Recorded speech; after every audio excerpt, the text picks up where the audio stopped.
আমাদের বাড়ির ভাড়াটিয়ার মেয়ের সাথে যেভাবে একা পেয়ে কাজ করলাম, গল্পটি সম্পূর্ণ শুনলে আপনাদের মেশিন দিয়ে পানি চলে আসবে, আপনারা হাতের কাজ করতে বাধ্য হবেন। তাই হাতের কাজ করার আগে হাতের কাছে অবশ্যই টিস্যু রাখবেন। হ্যালো বন্ধুরা, আজকের এই রোমাঞ্চকর গল্পে আপনাদের স্বাগতম।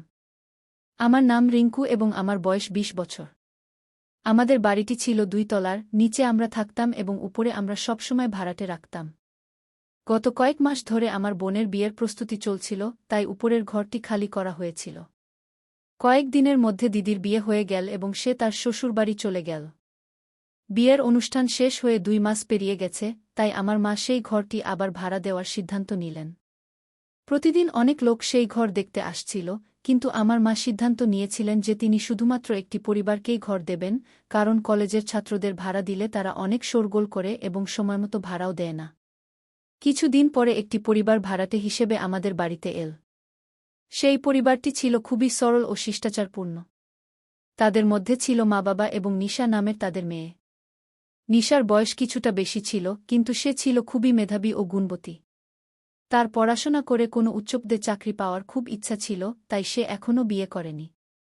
তার মা-বাবা তাকে কয়েকবার বিয়ের জন্য বলেছিলেন, কিন্তু সে সবসময় বলত, প্রথমে আমাকে একটা ভালো চাকরি পেতে দাও, তারপর আমি বিয়ের কথা ভাবব। নিশার মা-বাবাও তার স্বপ্নকে সমর্থন করতেন। নিশা সত্যিই খুব পড়ুয়া মেয়ে ছিল, সে প্রতি বছর কলেজে টপ করত। নিশা তার পড়াশোনায় এতটাই মগ্ন থাকত যে কখনো কখনো আমারও তার উপর গর্ব হতো। অন্যদিকে আমি গত ১-২ বছর ধরে পরীক্ষার প্রস্তুতি নিচ্ছিলাম। আমার গ্র্যাজুয়েশন শেষ হয়ে গিয়েছিল, কিন্তু কিছু প্রযুক্তিগত সমস্যা, বিশেষ করে ইংরেজির কারণে আমার পড়াশোনায় অনেক সমস্যা হচ্ছিল। এক সন্ধ্যায় আমি এবং আমার মা বাড়িতে বসে টিভি দেখছিলাম, এমন সময় নিশা আমাদের বাড়িতে এল। সে গত মাসের ভাড়া দিতে এসেছিল।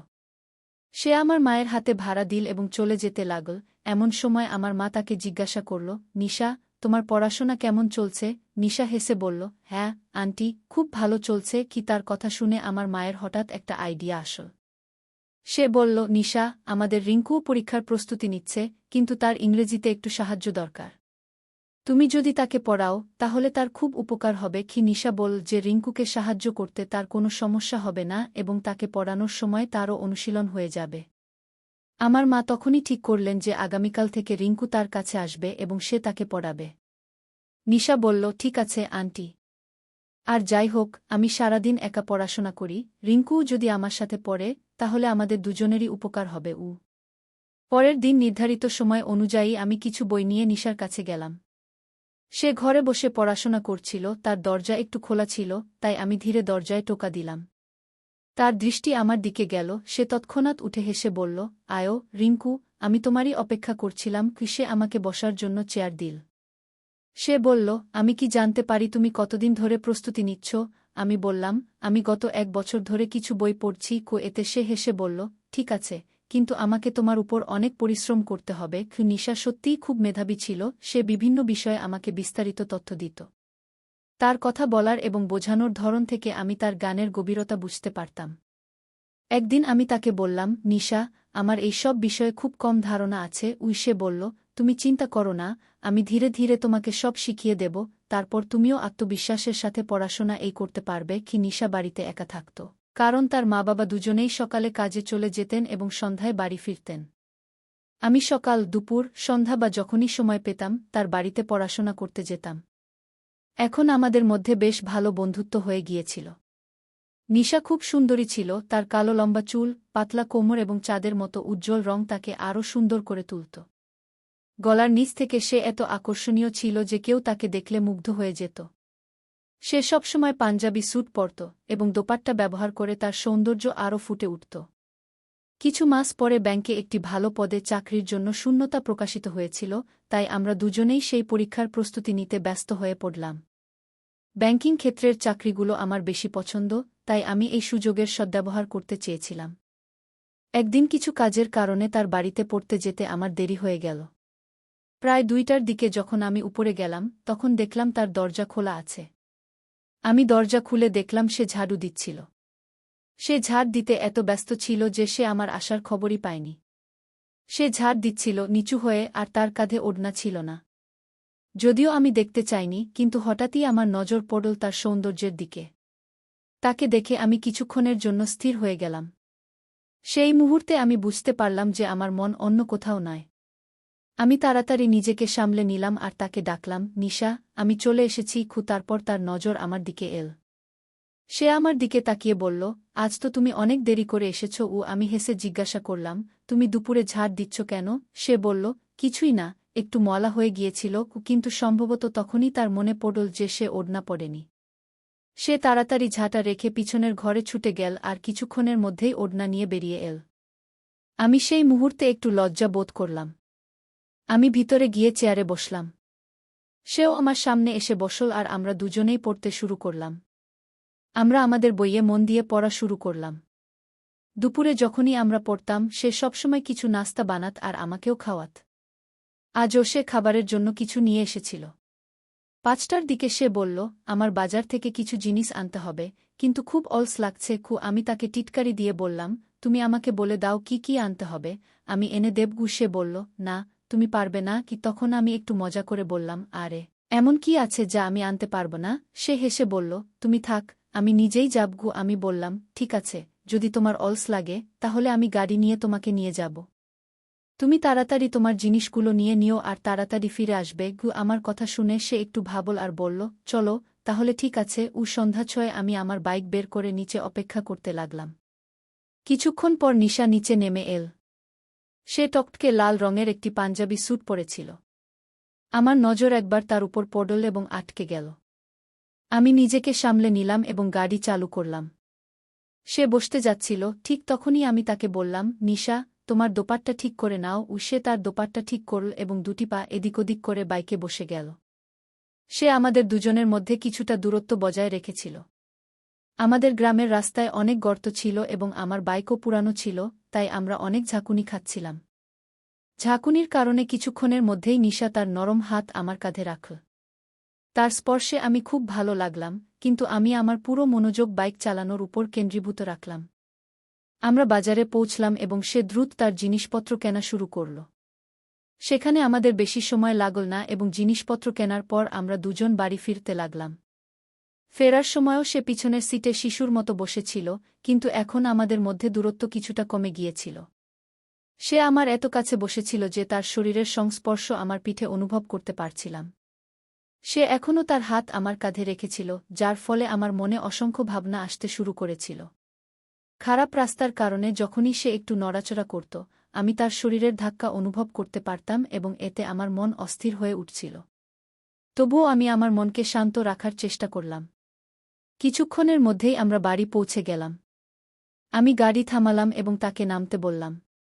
সে থ্যাংক ইউ বলে সিঁড়ি দিয়ে উঠে তার বাড়ি চলে গেল। বাড়ি পৌঁছেই আমি নিজেকে তার ভাবনায় হারিয়ে ফেললাম। আমার মনে ভাবনার ঝড় বয়ে যাচ্ছিল। আমি নিজেকে জিজ্ঞাসা করছিলাম, রিঙ্কু, তোমার কি হয়েছে? তুমি যাকে দিদি বলে ডাকো তার সম্পর্কে এভাবে কি করে ভাবতে পারো? এটা ঠিক নয়। কিন্তু মন এবং শরীর দুটোই নিয়ন্ত্রণ করা কঠিন হয়ে পড়ছিল।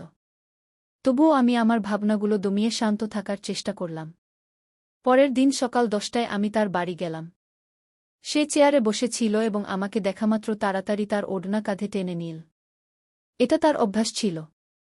যখন আমি তার সাথে থাকতাম সে সবসময় দোপাট্টা পরে রাখত।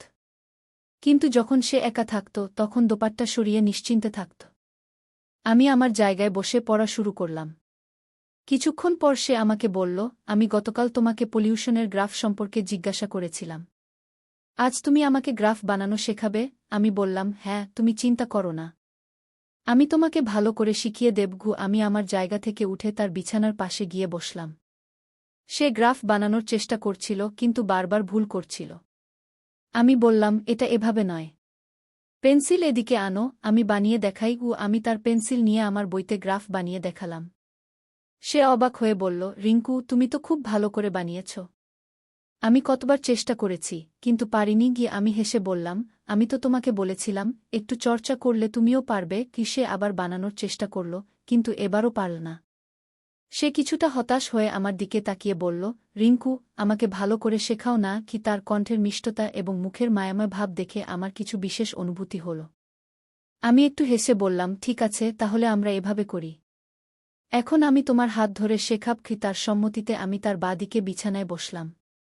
সে দেয়ালের দিকে একটু সরে গিয়ে আমাকে আরামে বসার জায়গা দিল। আমি তার হাতে পেন্সিল দিয়ে বললাম, এখন তুমি ধীরে ধীরে হাত নাড়াও। সে তার হাত সঠিক অবস্থানে রাখল এবং আমি তার হাতে হালকাভাবে সাহায্য করে পেন্সিল চালানো শুরু করলাম। যত আমি তার হাত নাড়াচ্ছিলাম, আমার কনুই তার গলার নিচের অংশ স্পর্শ করছিল। আমি চেষ্টা করলাম যেন এমন না হয়, কিন্তু এড়ানো কঠিন ছিল। এত কিছুর পরও সে আমাকে কিছু বলল না, কিন্তু তার স্পর্শের প্রভাব আমার মনে গভীরভাবে পড়ছিল। আমি বললাম, যদি হাত খুলে দেওয়া হয় তাহলে সহজ হবে। ঠিক তখন পেন্সিলের মুখ ভেঙে গেল। আমি তার হাত থেকে আমার হাত সরিয়ে নিয়ে বললাম, একটু অপেক্ষা করো, আমি কিচেনে গিয়ে পানি খেয়ে আসি। আমি কিচেনে গিয়ে ঠান্ডা পানি খেলাম, কিন্তু পানি খাওয়ার পরও আমার হৃদস্পন্দন শান্ত হল না। তার প্রতিটি পদক্ষেপ এবং প্রতিটি আচরণের খবর আমার মনে ছিল। ঠিক তখনই রুম থেকে আওয়াজ এল, রিঙ্কু, দ্রুত এসো। এত সময় কেন লাগাচ্ছ? এটা শুনে আমি আবার তার কাছে গেলাম। সে একটি নতুন পেন্সিল নিল এবং তা ভালো করে শান দিল। আমি আবার তার হাতে আমার হাত রাখলাম এবং গ্রাফ বানানো শুরু করলাম। সে চুপ ছিল, কিন্তু তার শ্বাসের ধ্বনি স্পষ্ট শোনা যাচ্ছিল। আমি ধীরে ধীরে তার দিকে তাকালাম এবং দেখলাম সে তার চোখ বন্ধ করে রেখেছে। আমি তাকে জিজ্ঞাসা করলাম, কি হয়েছে? তুমি চোখ বন্ধ করে রেখেছ কেন? তোমার ঘুম পাচ্ছে নাকি? সে চমকে উঠে চোখ খুলে বলল, সরি রিঙ্কু, আমার মন অন্য কোথাও চলে গিয়েছিল। আমি আবার তার হাত ধরলাম, কিন্তু এবার আমার মন আরও অন্যদিকে ছুটছিল। আমার আঙুলগুলি হালকাভাবে তার আঙুল স্পর্শ করল এবং অজান্তেই আমি আমার আঙুলগুলি তার আঙুলের মধ্যে জড়িয়ে দিলাম।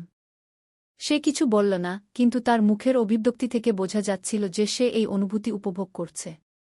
তার শ্বাসের গতি বেড়ে গিয়েছিল এবং তার হালকা কাঁপুনি আমি স্পষ্ট দেখতে পাচ্ছিলাম। আমি এখন আমার আঙুলগুলি নাড়াচাড়া শুরু করেছিলাম। তার চোখে হালকা উদ্বেগ এবং অজানা আকর্ষণ দেখা যাচ্ছিল। সে মৃদু কণ্ঠে বলল, রিঙ্কু, দয়া করে এমন করো না। তার কথায় কিছুটা বিভ্রান্তি ছিল, কিন্তু তার চোখে ছিল এক ভিন্ন অনুভূতি। ঠিক তখনই সে আমাকে তার দিকে টেনে নিল। তার এই আচরণে আমি কিছুটা বিব্রত বোধ করলাম, কিন্তু তার চোখের সেই অনুভূতি আমাকে থামতে দিল না। সেই মুহূর্তে আমরা দুজন একে অপরের মধ্যে এমনভাবে হারিয়ে গিয়েছিলাম যেন সমস্ত অতীত পিছনে পড়ে আছে এবং আমরা শুধু সেই মুহূর্তেই বেঁচে আছি। ঠিক তখনই আমার নজর পড়ল খোলা জানালার দিকে। আমি ধীরে ধীরে তাকে বললাম, জানালা খোলা আছে, আগে এটি বন্ধ করো। সে হালকা হেসে বলল, তোমার এখনও জানালায় দেখা যাচ্ছে। তার চোখে আমি ভালোবাসা দেখতে পাচ্ছিলাম। বাইরে তীব্র বাতাস বইছিল, কিন্তু সেই ঘরে আমাদের মধ্যে অনুভূতির ঝড় বয়ে যাচ্ছিল। কিছুক্ষণ পরে যখন আমি সচেতন হলাম, আমি খুব লজ্জা পেতে শুরু করলাম। যা কিছু ঘটেছিল তা আমার মনকে গুলিয়ে দিয়েছিল। নিশা নিঃশব্দে সেখান থেকে উঠে পড়ল এবং রান্নাঘরে ছুটে গেল। তার আচরণ থেকে বোঝা যাচ্ছিল যে সেও কিছুটা বিব্রত বোধ করছে। আমি কিছুক্ষণ সেখানে দাঁড়িয়ে থাকলাম। আমি নিজেকে সংযত করতে অনেক চেষ্টা করলাম এবং কিছু না বলে আমার বই সেখানেই রেখে বাড়ির দিকে ছুটে গেলাম। যখন আমি বাড়ি পৌঁছলাম, মা বাথরুমে কাপড় ধুচ্ছিলেন। নলের জল পুরো বাড়িতে প্রতিধ্বনিত হচ্ছিল। আমি সরাসরি শোয়ার ঘরে গেলাম। বিছানায় শুয়ে ছাদের লাগানো ঘূর্ণায়মান পাখার দিকে তাকালাম। পাখা যেমন গোল গোল ঘুরছিল, তেমনি আমার চিন্তাগুলিও ঘুরছিল। আমি অজান্তেই চোখ বন্ধ করলাম এবং কিছুক্ষণ পরে ঘুমিয়ে পড়লাম। কয়েক ঘণ্টা পরে যখন আমি জেগে উঠলাম, বাইরে অন্ধকার হয়ে গিয়েছিল। আমার মনে আবার নিশার কথা আসতে শুরু করল। সে কি অনুভব করেছিল? সে কি খারাপ লাগছে? আমি সব কিছুর দোষ নিজের উপর চাপাচ্ছিলাম। তার নির্দোষ মুখ এবং শান্ত অভিব্যক্তি বারবার আমার মনে আসতে লাগল। ঠিক তখনই মায়ের কণ্ঠ শোনা গেল, বেটা, আর কতক্ষণ ঘুমাবে? সন্ধ্যা হয়ে গেছে। আমি হঠাৎ করে উঠে পড়লাম এবং পরের ঘরে চলে গেলাম। মা বললেন, কি হয়েছে? তুমি এতক্ষণ কেন ঘুমাচ্ছিলে? গত রাতে ঘুম আসেনি নাকি? আমি ইচ্ছাকৃতভাবে হেসে বললাম, হ্যাঁ মা, গত রাতে ভালো ঘুম হয়নি, তাই দিনে ঘুমিয়ে নিলাম। পরের দুদিন আমি নিশার বাড়ি যাইনি এবং সেও আমাকে ডাকেনি। আগে যখনই আমি তার বাড়ি যেতাম না, সে সবসময় আমাকে ডাকত। কিন্তু এবার সে চুপ ছিল। এসব কিছু আমাকে খুবই বিচলিত করছিল।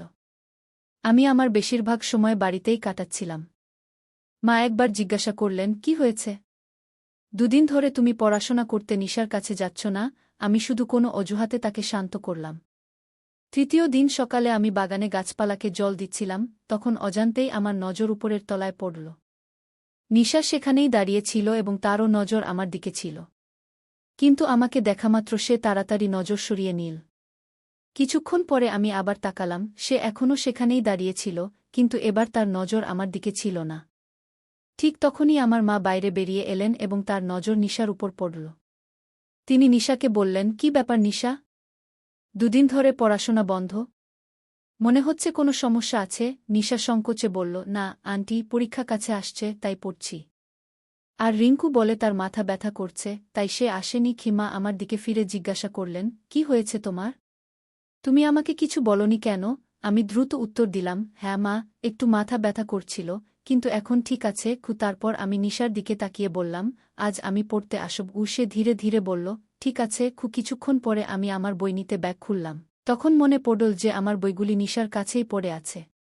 তাই আমি ইচ্ছাকৃতভাবে এমন একটি বই নিলাম যা খুব কাজের ছিল না। সেটি হাতে নিয়ে নিশার বাড়ি যাওয়ার জন্য সিঁড়ি বেয়ে উঠতে লাগলাম। নিশা যেমন সবসময় তার পড়াশোনা করছিল, আমি শান্তভাবে বসে রইলাম। আমি তার দিকে তাকালাম এবং বললাম, নিশা গু। কিন্তু সে তখনও তার পড়ালেখায় ব্যস্ত ছিল। আমি আবার ডাকলাম, হ্যাঁ বলো রিঙ্কু, কি কথা? আমি কিছুটা নার্ভাস হয়ে বললাম, সেদিন যা হয়েছিল তার জন্য আমি দুঃখিত। নিশা হালকা হাসি দিয়ে বলল, কোনো কথা নেই রিঙ্কু। তুমি সে বিষয়ে বেশি ভেবো না। যা হবার তা হয়ে গেছে। এখন সব ভুলে পড়ায় মন দাও। নিশার এই বুদ্ধিমত্তা আমাকে খুবই হালকা করে দিল এবং এতে তার প্রতি আমার সম্মান আরও বেড়ে গেল। আমি চুপচাপ পড়া শুরু করলাম।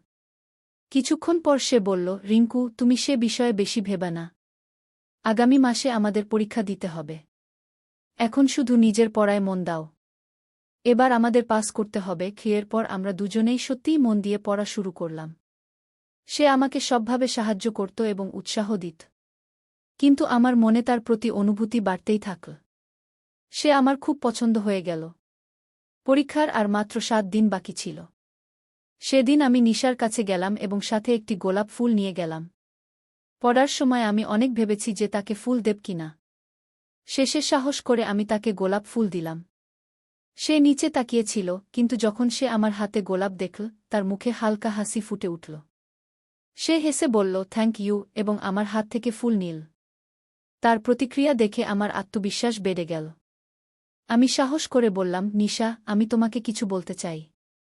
আমি বয়সে তোমার থেকে কিছু বছর ছোট, কিন্তু তুমি আমার খুব পছন্দ হয়ে গেছ। নিশা কিছুক্ষণ ভেবে শান্ত স্বরে বলল, রিঙ্কু, আমিও তোমাকে পছন্দ করি। এ কথা শুনে আমার হৃদয় আনন্দে ভরে গেল।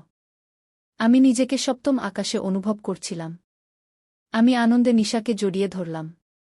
কিন্তু নিশা তাৎক্ষণিকভাবে গম্ভীর হয়ে বলল, রিঙ্কু, আমাদের এখন পরীক্ষা নিয়ে চিন্তা করা উচিত। পড়ালেখা শেষ হলে আমরা আবার এই বিষয়টি নিয়ে আলোচনা করতে পারি। এরপর আমরা আরও কঠোর পরিশ্রম করতে শুরু করলাম। আমরা দুজনেই পরীক্ষায় অংশগ্রহণ করলাম এবং ভালো ফলাফল অর্জন করলাম। কয়েকদিন পরে আমাদের পরিবারগুলো উভয়ই ভর্তি হওয়ার কনফার্মেশন পেল। আমাদের মা-বাবা খুব খুশি ছিলেন। আমার বাবা বললেন, নিশাকে ধন্যবাদ জানাতে হবে। যদি সে না থাকত, তাহলে তুমি এমন ভালো ফলাফল করতে পারতে না। এই সময় আমার মা একটানা মজা করে বললেন, তিনি আর কেউ নন, নিশা আমাদের বাড়ির বউ হবে আর রিঙ্কু তার স্বামী হবে। তোমরা কেন তাকে দিদি ডাকছ? এই কথায় আমাদের দুই পরিবারের সবাই হাসতে শুরু করল। আমি বাইরে চলে গেলাম এবং নিশা লজ্জায় ঘরে ঢুকে পড়ল। এইভাবেই আমাদের সুন্দর গল্পের এক নতুন অধ্যায় শুরু হল।